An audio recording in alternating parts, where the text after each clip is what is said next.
Merci. Mesdames, Messieurs, bonjour.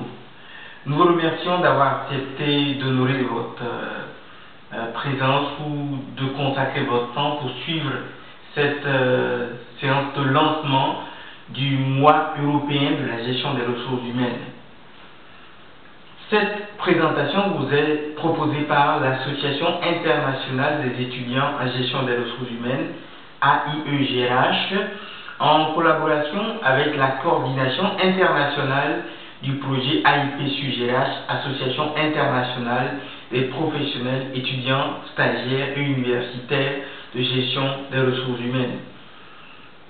Unis dans la diversité, telle est la devise de l'Union européenne. Et voilà un beau challenge pour la communauté RH européenne dans le processus de construction d'une vision européenne en matière de gestion des ressources humaines. Après avoir célébré le mois international de la GRH en avril dernier, l'AIE-GRH nous propose aujourd'hui de célébrer en ce mois d'octobre et dans chaque mois d'octobre le mois européen de la gestion des ressources humaines. Donc nous avions eu en mai dernier la journée de l'Europe, le 9 mai, où nous sommes remémorés les idées fondatrices de l'Union européenne que nous devons depuis 1950, si ma mémoire est bonne, à Robert Schuman, qui était alors ministre français des Affaires étrangères. Le mois européen de la gestion des ressources humaines, qu'est-ce que c'est? Eh bien, il s'agit d'une initiative du projet AIP-SUGRH, que j'ai défini tantôt, et ce projet est mené en partenariat avec l'AIEGRH, qui est l'Association internationale des étudiants en gestion des ressources humaines, dont le siège est basé en France. L'idée est de renforcer, l'idée de ce mois européen de la gestion des ressources humaines, de renforcer la dynamique participative dans la construction d'une vision commune européenne en matière de gestion des ressources humaines chaque mois d'octobre. Cela passera par une grande mobilisation de la communauté RH européenne et à travers la valorisation de l'existant en matière de gestion des ressources humaines au niveau européen et une invitation à faire mieux.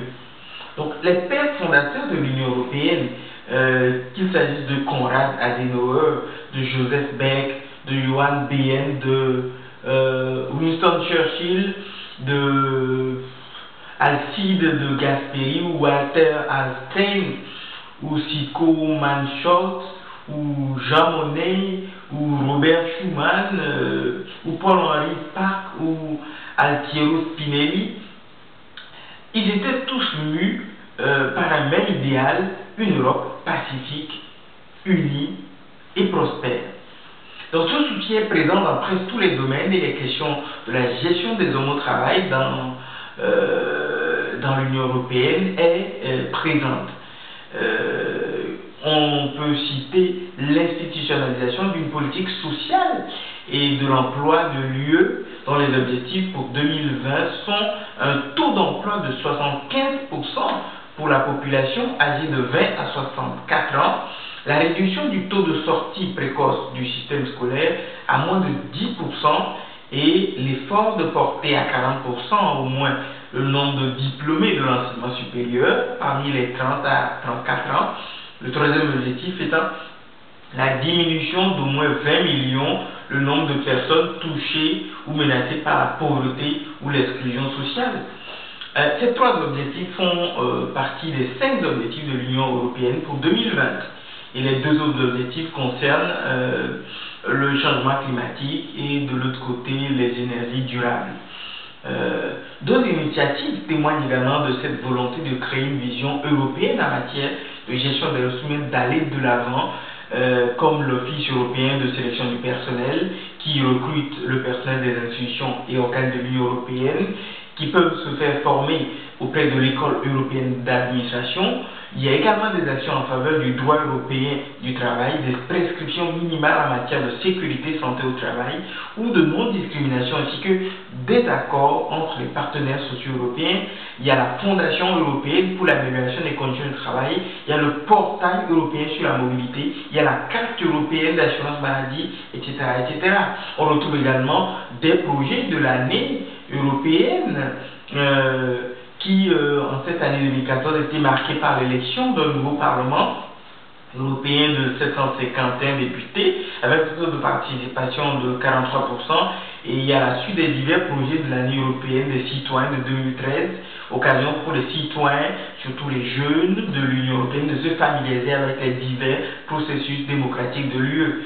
Le monde du travail est encore bien présent ici, puisque la première année européenne en 1983 fut consacrée aux PME et au secteur artisanal. Les années européennes qui ont suivi ont traité également de divers thèmes comme le vieillissement actif, le bénévolat, la créativité et l'innovation, l'interculturel, l'égalité, l'intergénérationnel, les personnes handicapées, l'éducation et la formation, ou plus spécifiquement, il y a eu des thèmes sur la mobilité des travailleurs, la sécurité, l'hygiène et la santé au travail qui concernent directement la gestion des ressources humaines dans une vision européenne. Voilà autant de chantiers que le mois d'octobre, le mois européen de la gestion des ressources humaines, valorisera, et autant de sujets de discussion pour la communauté RH européenne. En célébrant le mois européen de la gestion des ressources humaines chaque mois d'octobre, la communauté RH européenne pourra mieux réfléchir sur son approche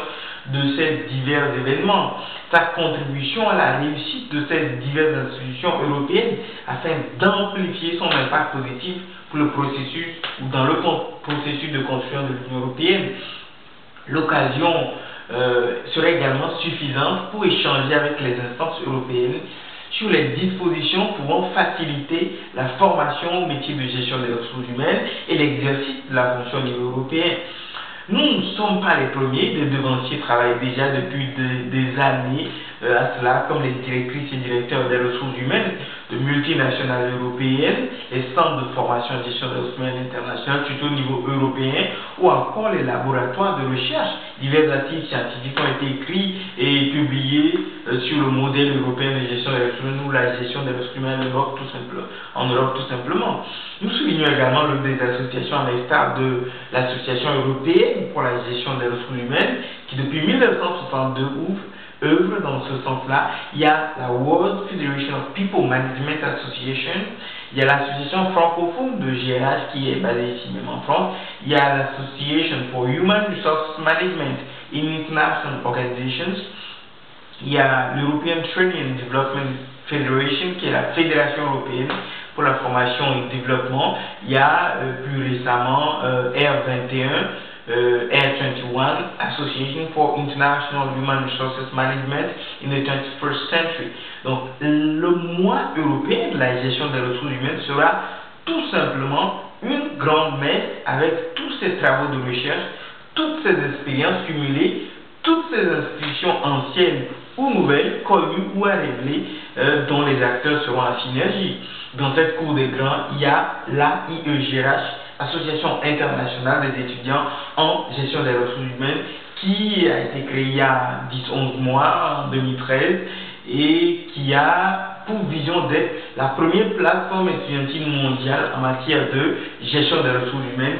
Et cette AIEGRH se propose d'organiser le premier mois européen de la gestion des ressources humaines avec le lancement de sa branche continentale, AIEGRH Europe, et on compte bien sûr sur la participation de toutes les associations sœurs et aînées. L'AIEGRH compte également sur le soutien de toutes les institutions, toutes les universités, en commençant par l'ULCO, l'Université du littoral Côte d'Opale où est née l'AIEGRH, et toutes les universités du Nord-Pas-de-Calais, de la France et du monde entier. Et dans cette union-là, nous imaginons les 12 étoiles disposées en cercle sur le drapeau européen, symbolisant les idéaux d'unité, de solidarité et d'harmonie entre les peuples d'Europe.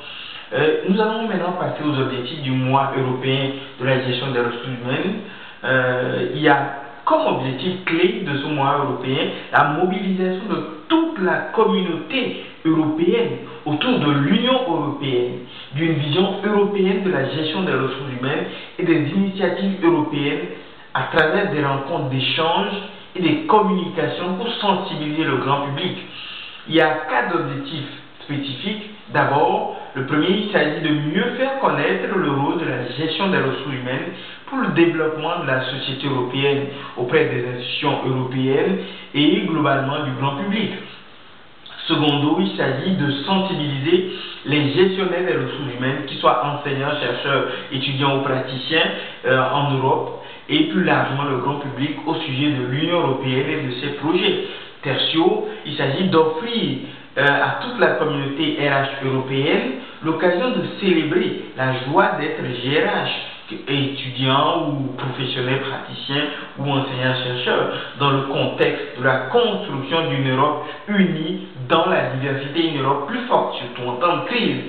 Et le quatrième objectif, le dernier spécifique, est de conduire avec l'ensemble de la communauté RH européenne et leurs partenaires des réflexions sur les tenants et aboutissants de la gestion des ressources humaines vis-à-vis de la construction de l'Union européenne avec une vision européenne de la gestion des ressources humaines ou un modèle européen des ressources humaines.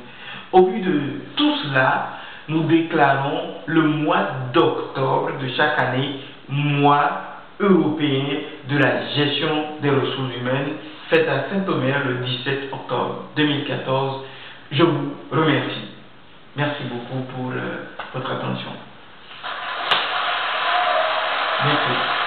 Merci.